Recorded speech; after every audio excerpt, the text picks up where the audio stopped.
ఈరోజు ఒక మాటని జ్ఞాపకం చేసుకోబడుతుంది. చూడండి, యోహాను సువార్త 14వ అధ్యాయము 14వ వచనం చదువుతుంది. నా నామమున మీరు నన్నేమి అడిగినో నేను చేతును. మీరు నన్ను ప్రేమించిన ఎడల, నా ఆజ్ఞలు దయపడిన ఎడల, అమ్మా దేవునికి స్తోత్రం. ఒక మాట మీకు జ్ఞాపకం చేసుకోండి. ఈ రాత్రి మనం మీటింగ్కి వెళ్ళామంటే దేవుడిని ఏదో అడగాలి. దేవునికి స్తోత్రం. కొట్టు దగ్గరికి వెళ్తే దీని రేట్ ఎంతండి, లేకపోతే దాని రేట్ ఎంతండి అని అడుగుకోవడం రాలేదు కదా. అలాగే రాత్రి దేవుని యొక్క సరిదనకు వచ్చిన నీవు యేసుని ఏదో మీరు అడగాలి. దేవునికి స్తోత్రం. పండుగ చేసుకున్నాం. ఇప్పుడు ఏంటంటే దేవునికి స్తోత్రం. అది దాని మీటర్లో తిరిగి పోవాలి. ఏ ఫ్యాన్ కావాలో తిరిగి 3 తిరిగి రెండు మాట్లాడడం బుద్ధి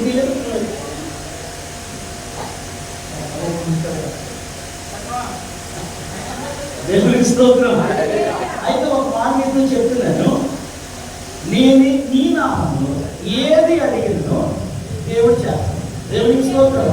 ఎవరు చేస్తారు? ఒక మాట మీతో తెలియపరిచారు. ఈ యొక్క బ్లెస్సింగ్ మీటింగ్ వచ్చి మీ అందరికీ కూడా నా యేసయ్య పక్షాన్ని ఏదో ఒక కార్యం చేయడం ఇష్టపడుతుంది. దేవునికి స్తోత్రం. దేవుని యొక్క చిత్రంలో, దేవుని యొక్క పరిశుద్ధ నామంలో, ఆయన నామంలో మనం అడగాలి. దేవునికి స్తోత్రం. అయితే ఆయన నామంలో అడగాలి అంటే మొదట మనం ఏం చేయాలంటుగా, ఒకటి ప్రేమించాలి, రెండోది ఆజ్ఞను గైకొనాలి. దేవునికి స్తోత్రం. మనం అడగమన్నారు కదా అని మనం వెళ్ళిపోయి ఏదో అడిగితే దేవుడు ఎవరు? దేవునికి స్తోత్రం. మీకు కావాలి అంటే ఖచ్చితంగా ఆయన రెండో మాట ఉంది. ఒకటి ప్రేమించాలి, రెండోది ఆయన ఆజ్ఞలను గైకొనాలి. దేవునికి స్తోత్రం. ఆయన ఆజ్ఞలు గైకొన్నప్పుడు, నువ్వు ఆయన ప్రేమించినప్పుడు ఆయన ఆజ్ఞలు గైకొంటావు. దేవునికి స్తోత్రం. ఆయన ప్రేమించడం నీకు వస్తే ఆయన ఆజ్ఞలు గైకొనడం అది ఏమి గొప్పేమి కాదు. కాబట్టి ఈ రాత్రి ఒక మాట మీకు తెలియపరుస్తున్నాను. ఆయన నామములో అడగాలి. వచ్చారు కదా, కుటుంబంలో వచ్చారు కదా, బేతేలు కుటుంబంలోకి వచ్చారు. బేతేలు కుటుంబంలో దేవుడు ఉన్నాడు. బేతేలు కుటుంబంలో దేవుడు మాట్లాడుతున్నాడు. దేవుని నామంలో అడగాలి అంతే తప్ప పాస్టర్ విశ్వాసంగా రావు గారు నామంలో అడిగేవాడు తొలగించాడు. అపోస్తులు సాల్మన్ గారు నామంలో అడిగేవాడు అసలు ఏం జరిగింది. పౌరుడిగా నామంలో అడిగితే అసలు ఏం జరిగింది. కాబట్టి ఎవరి నామంలో అడగాలి? ఎవరి నామంలో అడగాలి? యేసయ్య నామములో శక్తి ఉన్నదయ్యా, శ్రీ యేసయ్య నామములో శక్తి ఉన్నదయ్యా. నేను పాడలే, మీరు అందరూ పాటలు పాటలు వేసుకోగలరు. కాబట్టి యేసయ్య నామములో అడగాలి. అడగాలి అంటే ఈ నామంలో అందుకని పేరుని వేసుకోబడినాడు. వేసుకోబడి పేరు అర్థమా అడవి చేస్తూ ఉండేవాడు. కావాలి అడిగేస్తూ ఉండేవాడు.